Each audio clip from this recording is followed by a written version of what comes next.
Welcome, NextGen Nation. I hope you enjoyed our opening keynotes. I thought there was a great energy today, lots of excitement, and welcome to the first breakout session. You have an idea. Here's how to confidently share it.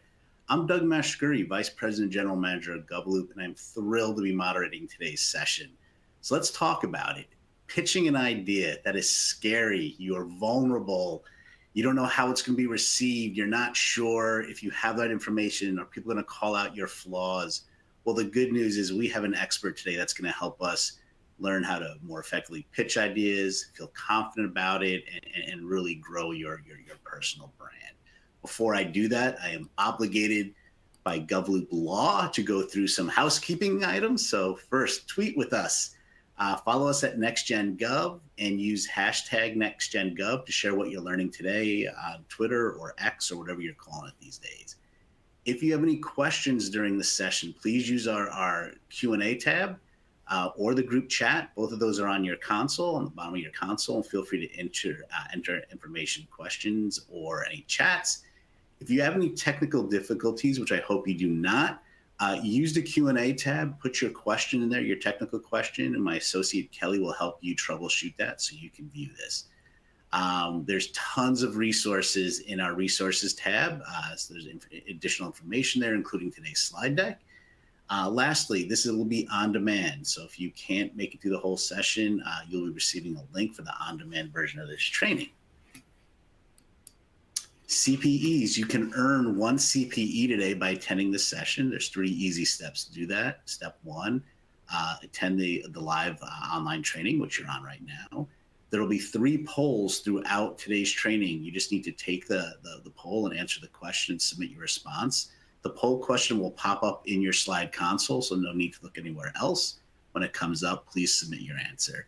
Lastly, you'll need to complete an evaluation. The CPE evaluation form can be found in the resource module and the main environment in the resource center.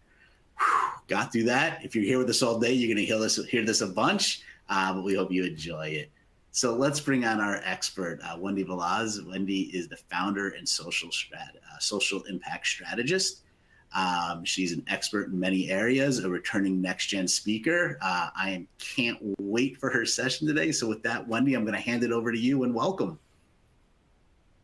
Thank you. Thank you. I'm so excited about being here today. So I am glad to bring you today's session about you have an idea. Here's how to confidently share it. I'm Wendie Veloz. I'm a social impact strategist. We'll talk about what that is in a second. I just mentioned in the chat that you can add your who are you and what do you do or where are you joining from so that people can get to know you. And of course, if you want to add in your LinkedIn link so that people can connect to you on LinkedIn, feel free to do that as well. I'm a big proponent of building networks, so I want to make sure that you can use this time not only to think about your ideas, but how can you use your ideas to expand your network as well. So here's how we talk about this topic. There's about 4 questions I'm going to walk you through today.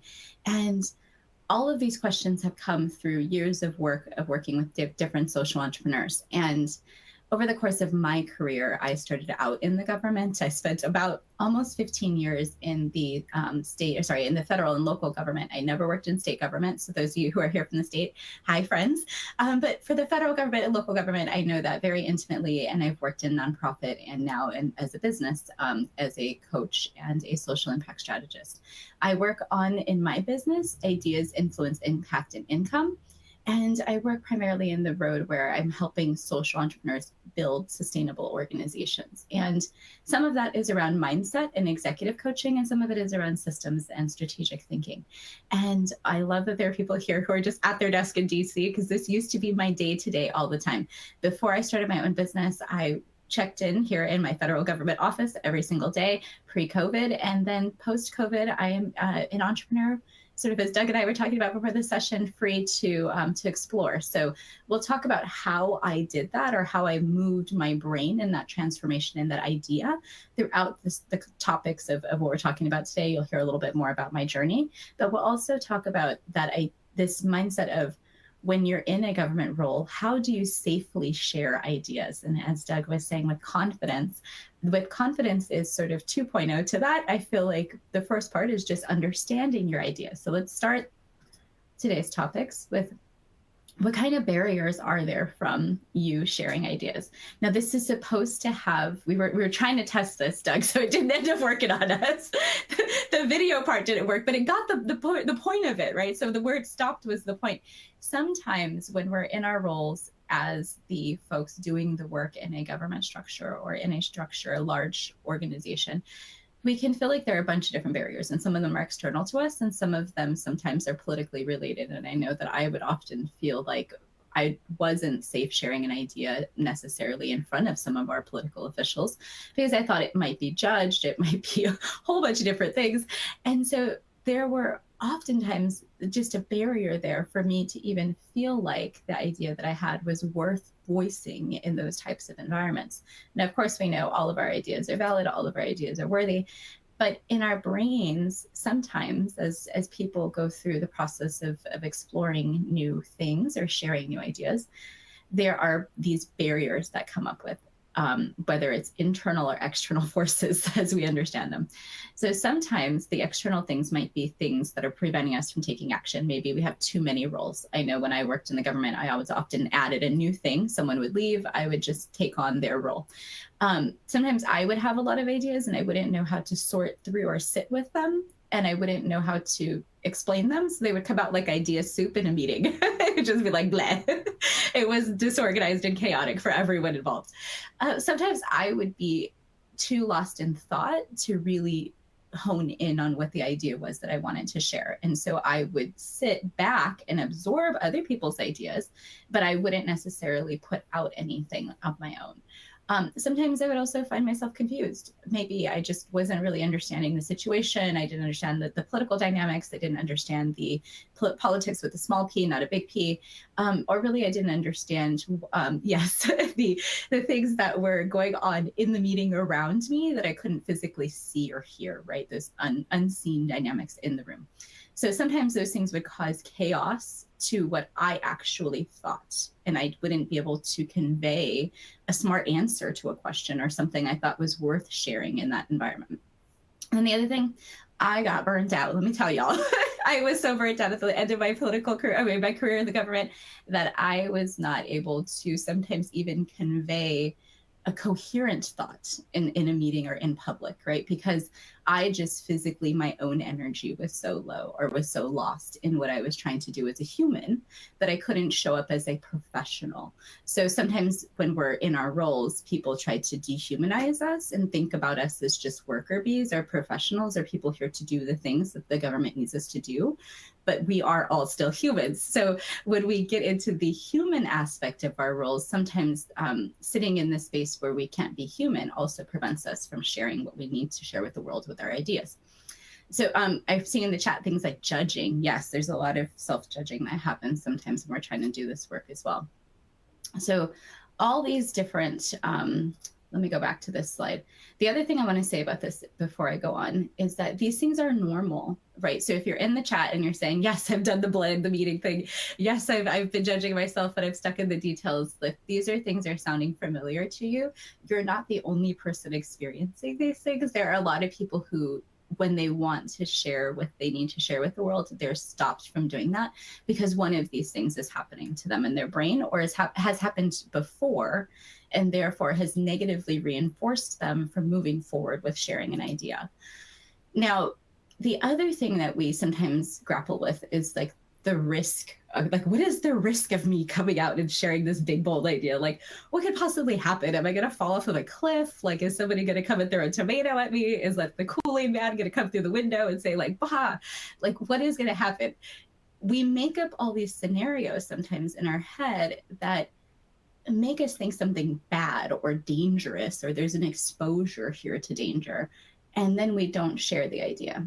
Now, in reality, sometimes in the environment we're in, sharing an idea can put us at risk or can be dangerous or can get us on a blacklist of people that are thought leaders when thought leadership isn't valued in that environment.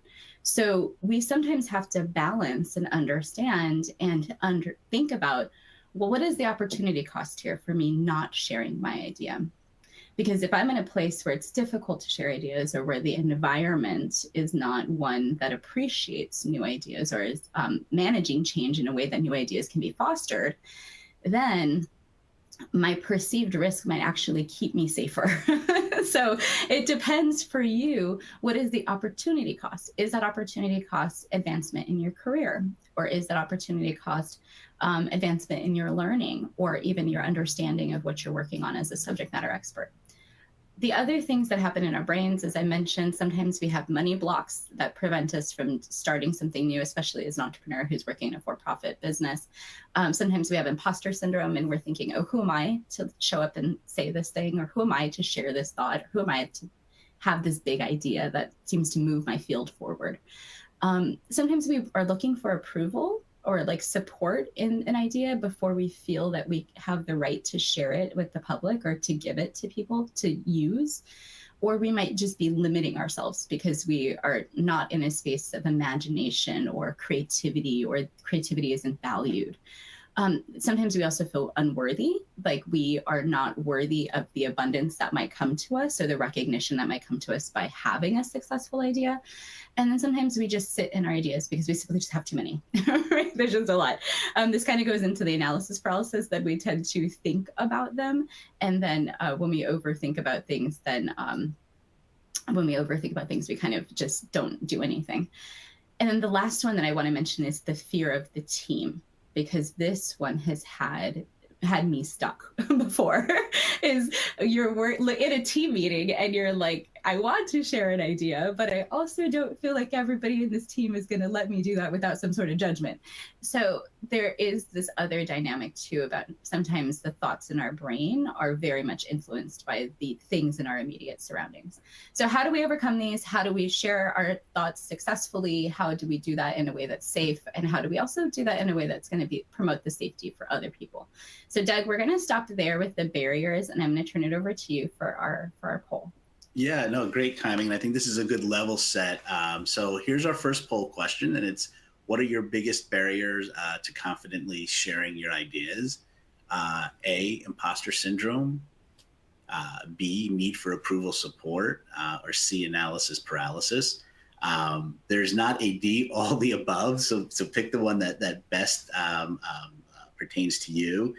That slide, Wendie, you had up prior to this, it really is interesting how these barriers can really hold you back. And I know we're gonna see what our audience thinks, but just curious, do you have a bet on A, B, or C? What will be our highest one based on your experience? I know I forced people to pick one. I like that. Because I think we would have picked, everybody would have said D. Yep, all absolutely. of the above, right? I think all of them. But I want people to think about, what is the one that you can work on going away from this, what is the one that really needs some work? So priorities is a big part of what I teach when we're honing ideas. So I want people to have a priority issue to work on. And do you find in your experience that if you can work on one, the other ones become easier as you kind of tackle these barriers?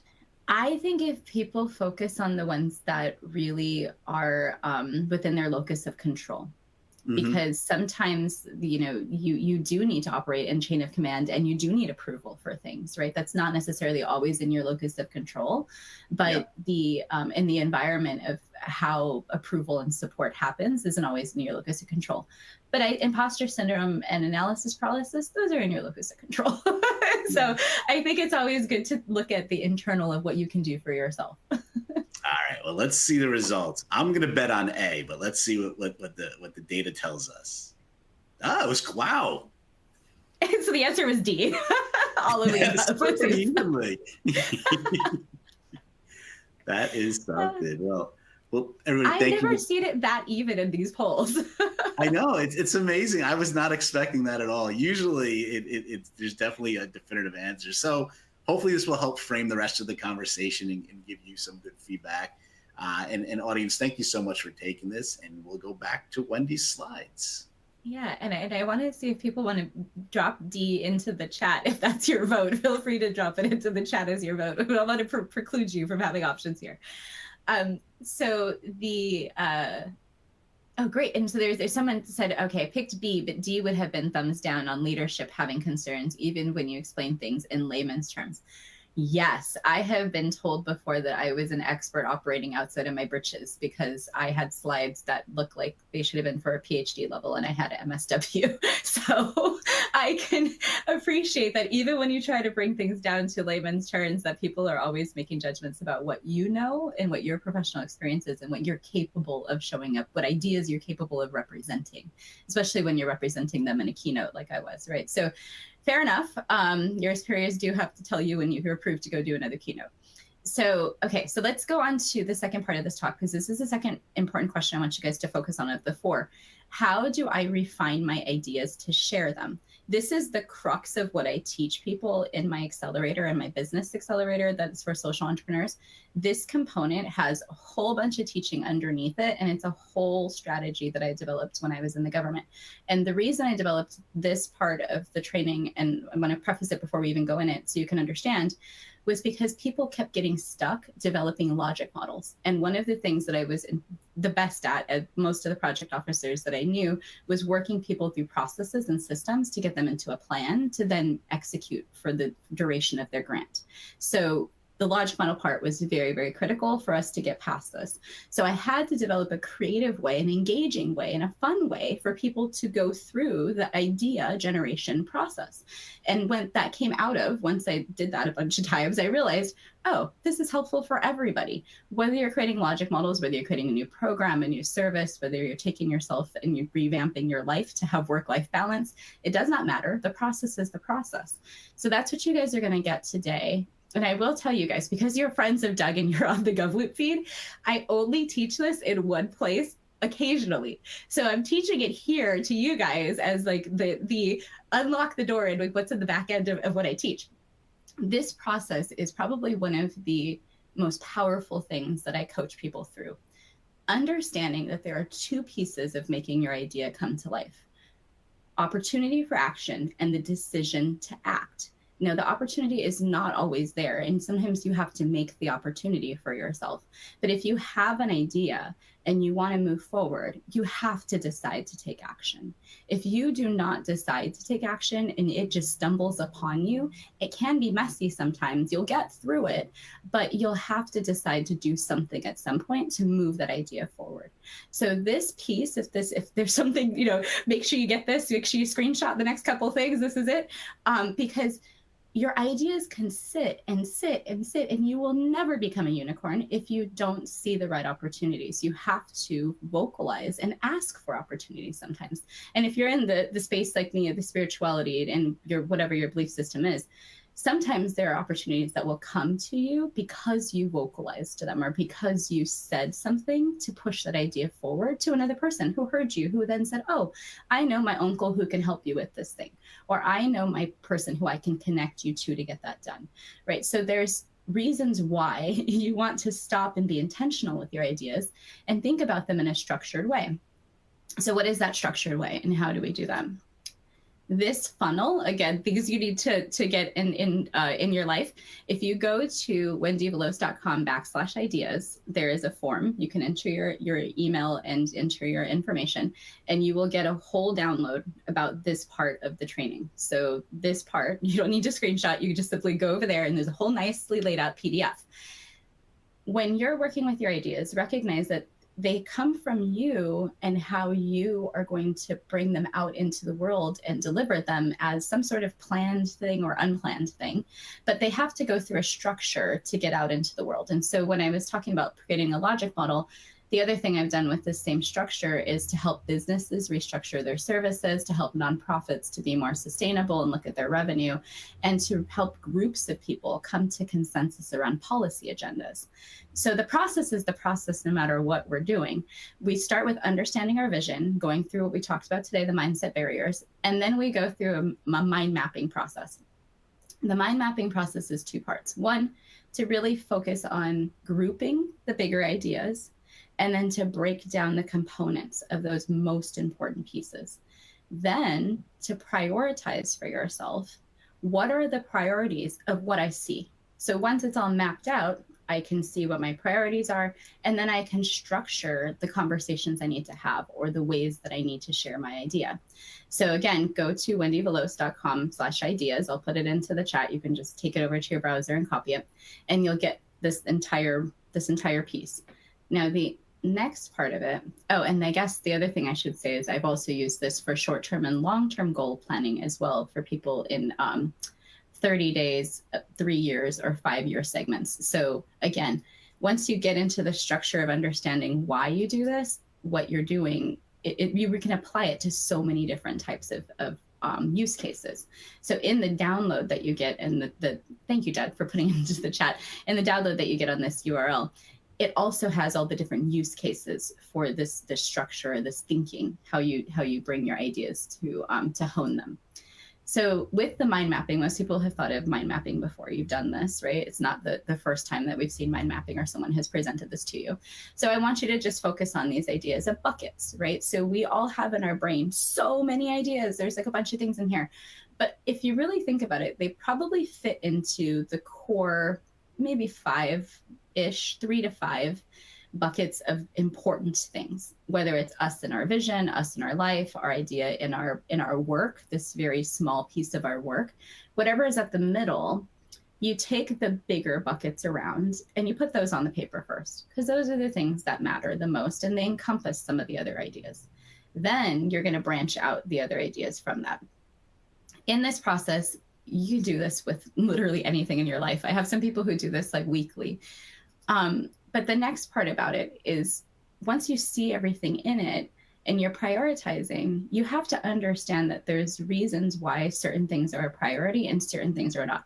So the thing that you can't teach in a structured way with mind mapping is what do you do with that mess once it's on the paper?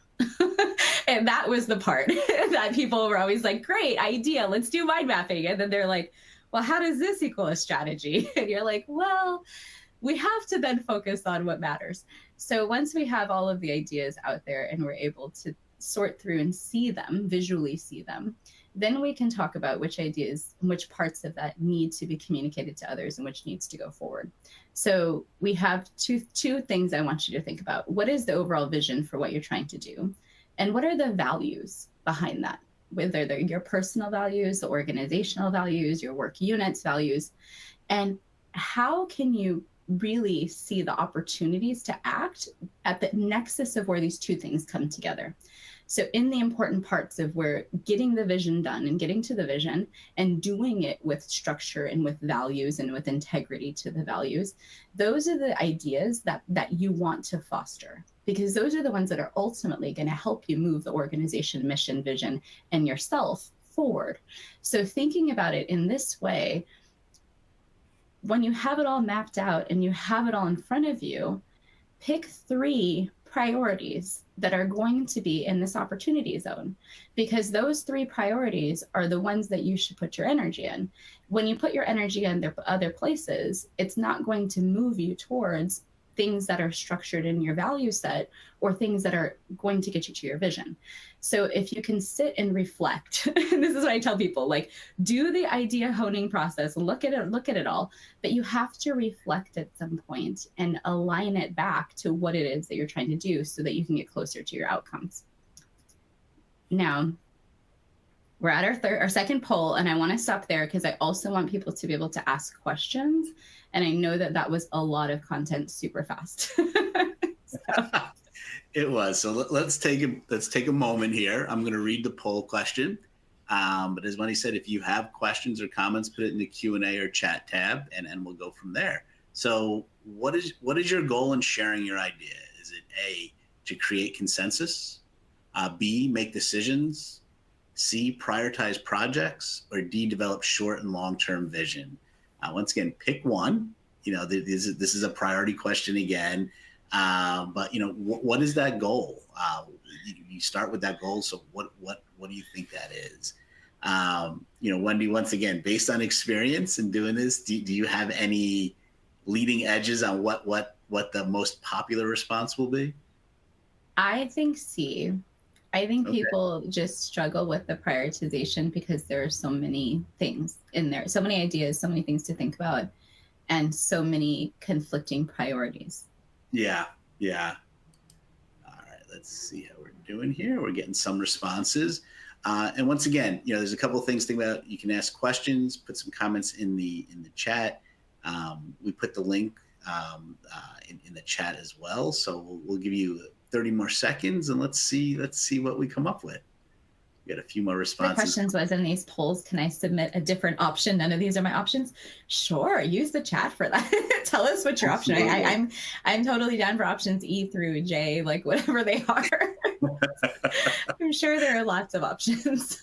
All right, well, let's go to our answers here and see what we got. So let's make decisions and develop short and long-term vision are the two leading ones. Yeah, that's interesting. I was expecting priorities. That's interesting. And developing short and long-term vision. I think this is a fascinating one for this group in this session, because in the process that I know with doing idea surgery over and over again, one of the most powerful use cases for this process is the visioning. And a lot of the times, I mention it to people, so I forgot to mention it here. The first time I did this process, I did it with 100 people in a visioning session in New Orleans to create a mental health strategy for the city on behalf of the federal government with the mayor. Wow.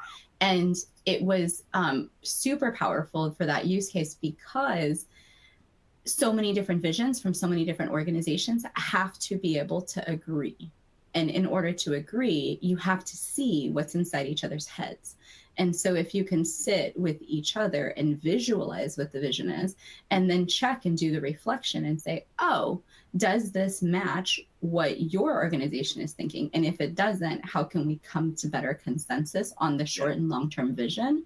That is always a super powerful thing. So you can use these thought leadership structures you already have to get people to consensus if you can visualize what is in all of the thought leaders' brains. Yeah, that's the hard part, right? Yep. So let's get going. So how do we then communicate? So this is supposed to be waving over the crystal ball, right? We don't know when the best time to communicate our ideas are. And sometimes, like I said, there's opportunities, and other times there are not opportunities. And we are trying to make the opportunities for ourselves that we want to support and advocate for ourselves sometimes, but we don't always feel like it's the right time to communicate. So how do we decide? This is a simple matrix I created for people to decide when to take action when they're stuck. And in this process, in the idea generation process, the way that we apply it is we think about, again, will taking action bring me into alignment with the priorities and values and vision that we just talked about in the last slide? So there might be things that are high reward and they seem to make me feel good, or they seem to please my boss, or they might get me some kind of clout or something, or they'll give me an award, who knows? And there might be things that are high priority. But then there's also things that are not rewarding in my job, or that are not rewarding in the ideas that I want to put out there. Like maybe I want to put an idea out there, but I know that it might cause conflict in my team, or it might cause a shift for the work that we're going to do ahead. And so I push it to be low priority, or I make it low priority. I choose for it to be low priority because it's maybe low reward. Right. So if we can think about it and tease those things apart, then we can try to structure ourselves of like, well, if I were to put all my ideas that I want to put out into the world, or I want to share with my team, or not sure if I should share in my next supervision meeting, if I put them out there on this matrix, which ones are actually ones that I should really pay attention to? So again, remember, you're just doing a 4-grid: high priority, low reward, high reward. And then we're going to see the ones that we should not pay attention to are any that are misaligned, obviously, with our vision and values. So right off the top, if there are any ideas, like we said before, that don't bring us closer to our vision and values, let's not focus there. They might be good ideas, but we're going to put them into the parking lot, and we can maybe deal with those later, because those are not necessarily the priority. When we prioritize, we want to think about things that are high reward and high priority. So we know that maybe they're not going to get us the recognition that we need, but we know that it's important for the public, or it's important for advancing our issue forward, whatever that is, or it's high reward and high priority because it's important to Congress, right? Like, let's just be real at the federal level. Like, some things really have to get done, and they equal more money for our program. So let's do those things. And then sometimes there's the things that are low reward, and again, they may feel struggle for you in the role that you're in, but they're important to people and they matter, whether it's to making an impact or whether it's to the structure that you work in. And so these are the ones that we really want to understand. And if these also, on top of the prioritization and the reward, if they also get us closer to our vision and our values, cool. That is the nexus. That's the spot. That's where we want to focus. But until we can really see everything, reflect and ask ourselves these questions and try, right? Like, try before we present our ideas to think about these things critically. We may not have those times where we're just like idea soup in the meeting because we've already thought about which of the 10 million ideas that we want to present in that meeting are the 3 or 4 that we really want to focus on so that people hear us. And when they hear us, we're able to articulate exactly what that idea is supposed to do for them. Now, that means that we have to have a way to speak to people in a way that they'll listen to us. And I can tell you for sure in my journey in content creation and moving out of my government role and having my own business and being a business owner, that how you communicate your ideas very much matters. And when you choose to communicate and to whom you communicate also matters. And so in the next part of this, and thinking about the communication of your idea, I want you to think about it not from just a marketing perspective, but really from a sustainability perspective. Because if your idea is going to be sustainable, then you have to be successful at communicating it. It's absolutely imperative to the success of your idea's sustainability. So you have to think about, before you communicate, exactly the best way to do that. So I think we come into a poll next where I want to understand, I think if I remember right, yes. Who are we communicating with? Who are our audiences? This is the question. Wonderful segue. So who do I need to communicate my idea with? We have A, our teammates, B, direct managers, C, senior leadership, or D, public or partners. So once again, being able to identify that will be super helpful. So let's give you a few seconds to answer that. There was a comment that's talking about government in general is very resistant to change. You've lived that. But I'm sure there are ways, as hard as it is, to work through that. But that's a very true and fair comment. I think we should go back to the conversation we had personally before this, Doug, because I think people missed out on a great conversation between the two of us. Post-COVID, increasingly, I think people are understanding that they are humans in the workplace who want to do good, make an impact, and have value within the confines of what they do, but also maybe outside of that as well. And the way that I think about ideas in those spaces is sometimes they don't feel safe to share, or they don't feel like they're appreciated, or the environment is not ripe for innovation and creativity and those kinds of things. And what I've seen increasingly is people choosing to find outlets outside of their official roles for those types of things.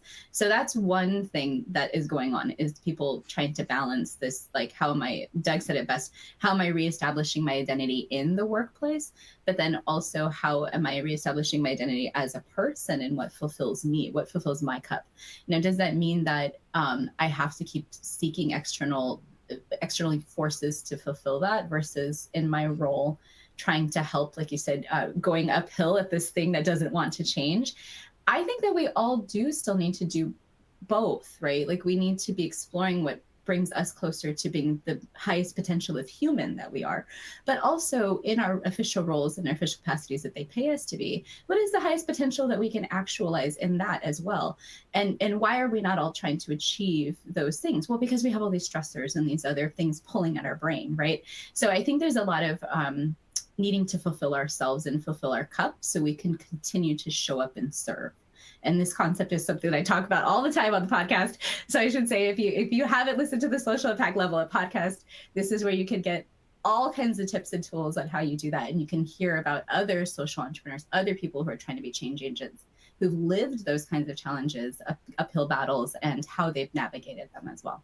So Doug, I'm going to say, let's do the poll, and I'll toss it to you to add anything else to that. Yeah, let's check our results here. Overwhelmingly, people need to communicate with their direct managers, which, I think I was guessing that. However, that presents challenges too. So, I don't think anything really surprises me here on these results. I don't know about you, Wendie. I think just the first one where it was so split with people's internal conflicts of why they're not sharing ideas. But I think this is very telling. Direct managers is absolutely right. I think those are the people that you most commonly communicate with and are trying to present new ways to work, or efficiencies, structural changes, policy changes, things that you might have seen be less efficient in a previous cycle of your work and now could benefit from some rethinking. So any of those things that you're trying to present to your managers, go through the process of honing, again, like the asking yourself the questions and reflecting. And then also, I would say, especially with managers, there's usually a structured time to have conversations. So before you enter into that structured time, you can have done some of that background work, and then you get to that structured time with a prepared way to present the idea. And hopefully that will give you more confidence, because you'll have thought of some of the things that might be coming up for the listener, which is what we're going to go into next. So let's dive right in. So I will tell you guys, I'm a social worker, and I went into social work because I hated numbers and I didn't want to do anything with numbers. And then I got to the government and I started managing millions of dollars. And I was like, why did you guys give me this job? Like, who decided that this was going to be my fate? But one thing that I did not take away from who I am is, how do you actively listen and how do you explore conversations? And I know even I in the government have been guilty of turning off the active listening filter because of all of the other things going on, right? Like, I've got 50 emails coming on at the same time. I'm also got people trying to schedule calls with me. And then I've also got this meeting that's happening at the same time, right? Like, there's so many things. So when I think about it from the person's perspective of the presenter of the idea, they're coming to an environment where everyone's attention is so pulled in so many different directions, and there's so many competing priorities. And so you, as the presenter of that idea, have to cut through all of that noise.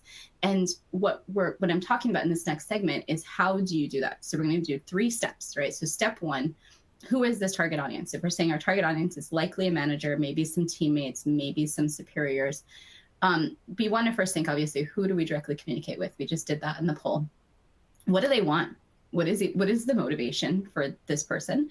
What are their needs and desires? What are the questions that they have for us or for the work that we're doing, or even the question of the day? Because sometimes that's like relevant only for 5 minutes. And then what are their fears and assumptions? Right? Because sometimes that also plays into how the person is listening. They might be listening with a lens of distrust or fear, because that's the environment that's happened in that part of where you are in this larger structure, right? Or they might be listening with a sense of no, because of a past experience that they have fear of happening again. So if you understand these things and you've worked with people for a while and you know these dynamics, you can ask yourself key questions before going into these conversations. And you can reframe your idea in ways that are more, I don't want to say palatable to them, but in ways that they might be more understanding of receiving. And when you structure that, you can think about 3 to 5 key messages that focus on what matters to them. And your job is to shift their thinking or their ability to adopt this new idea that you are going to present to them. Because after all, the book is never written until it's written, right? Like, until the thing happens, there's always a possibility for the thing to happen.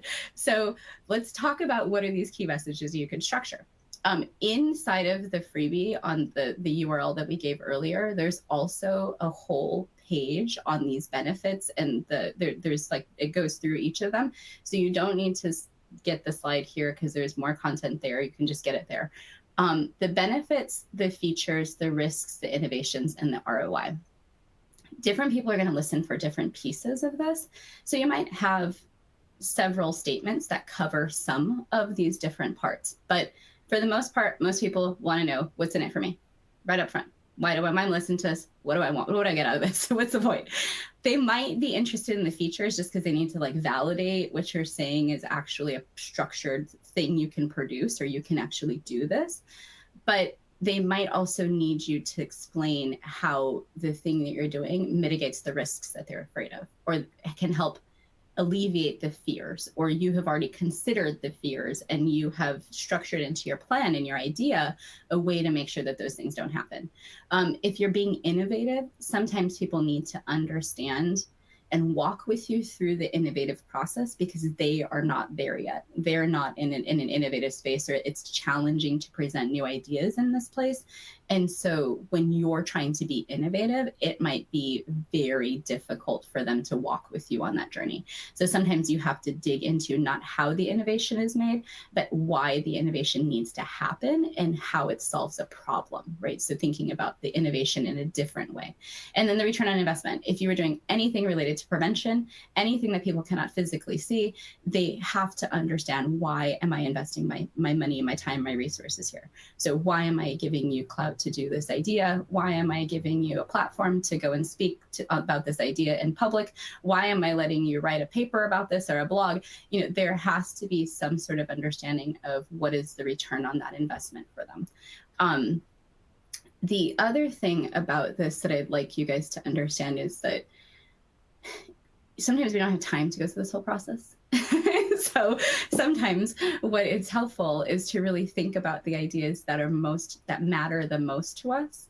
And then right before we're even going into the meeting, just on a piece of paper, on a napkin, on a notepad, write down 3 to 5 key ideas that get to the benefits, features, risks, innovations, and ROI. If you do this, even just this one little thing, out of anything I said today, you will be in a more, you'll be in a better headspace to communicate with the people who are listening for that idea. Now, the other parts that I have to say, because in the government, I have also been very, like, again, things that preaching to the choir, things we could all be better at.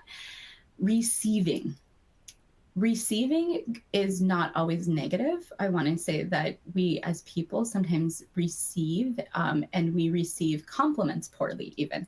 So sometimes we're not great at receiving even good and bad feedback.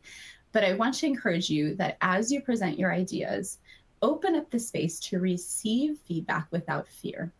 And understand that sometimes because you are receiving in public, you will have to receive with grace, which means that you will have to show up as your highest and best self in order to not walk out the room, in order to not snap pencils or whatever it is. If your idea is challenged or your idea is not met with some sort of, red carpet, right?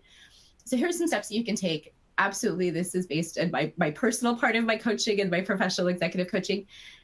Breathe. Just breathe. Just take a breath and understand that the more that you hold your breath and the tension in that conversation, the less that you're going to be effective at communicating your idea and advocating for it, period. If you are holding your breath, you are not going to be able to communicate. So you need to breathe. Next part is being open and understanding yourself and opening to what the people are saying. So not blocking out and just glazing over because people are saying something to you that is not favorable, but really trying to hear and understand the thoughts that are being conveyed to you. Don't be defensive. No one likes it when we're defensive. It's very hard not to be defensive, so I'm just gonna leave that one there. If you need clarity in order to proceed, ask for clarity, ask for it in a graceful way, but ask for additional information on what can help this idea move forward in the future.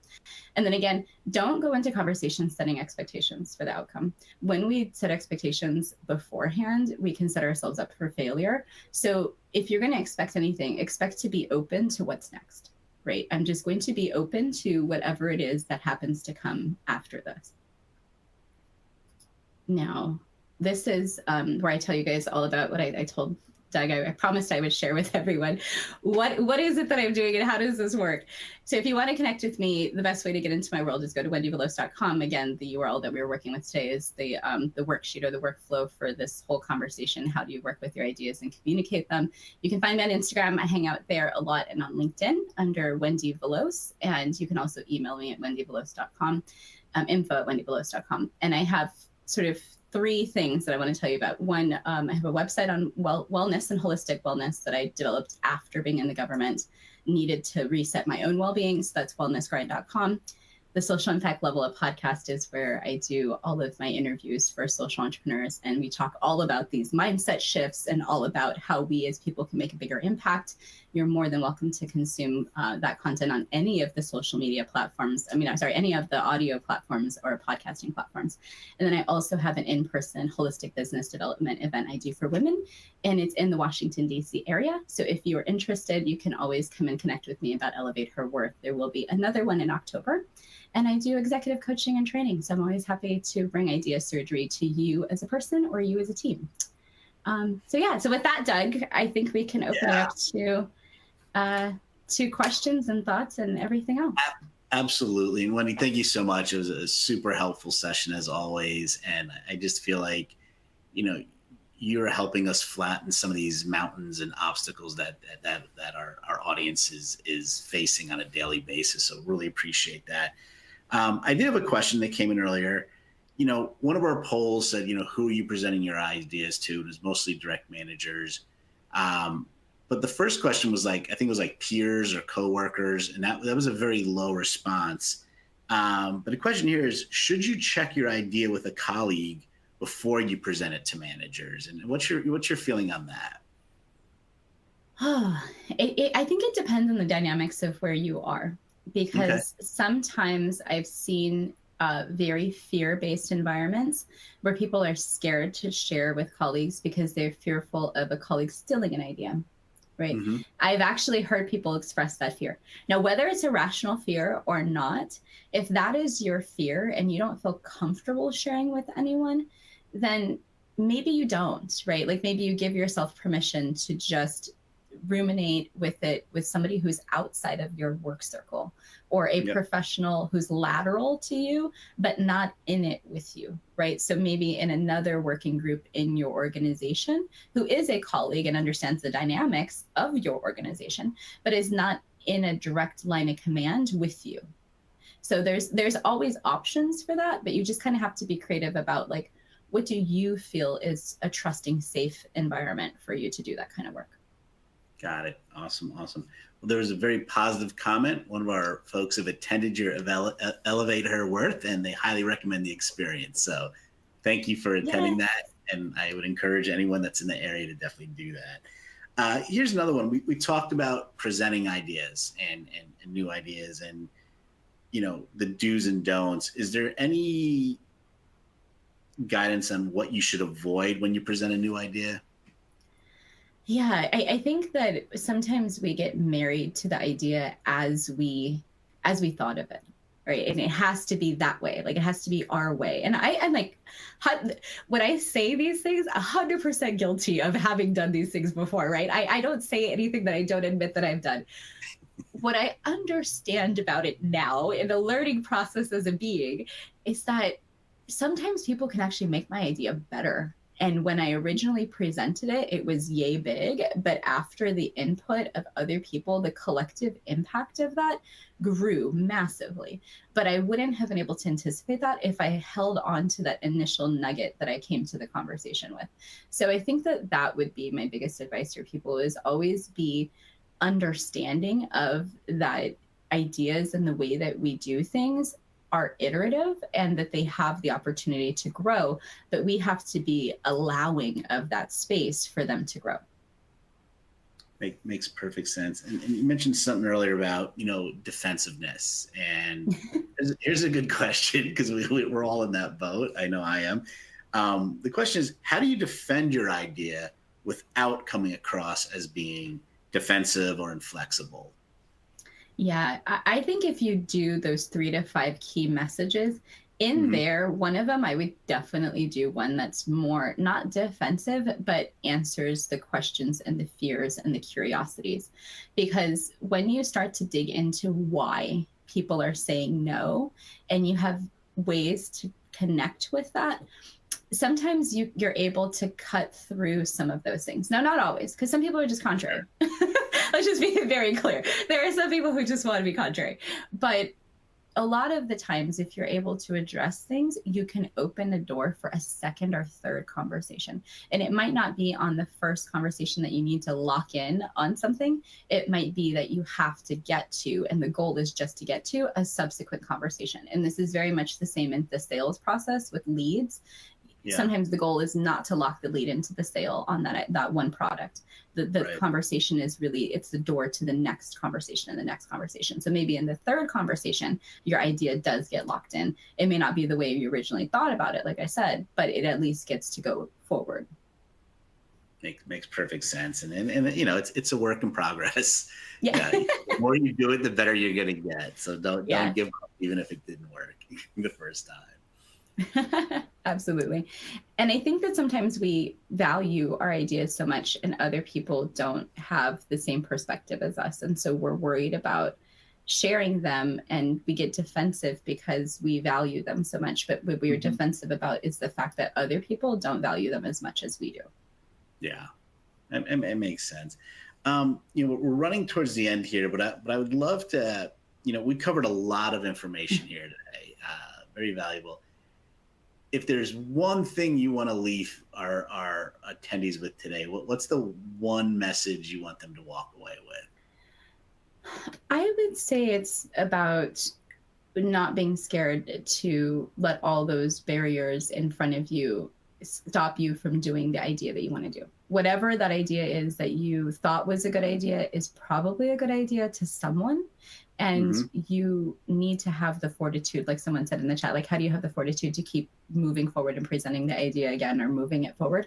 It might not be that the opportunity is there right now, but maybe in the future, the opportunity will be there. So just don't give up. Got it. Well, Wendie, as always, it's been a pleasure doing this session with you.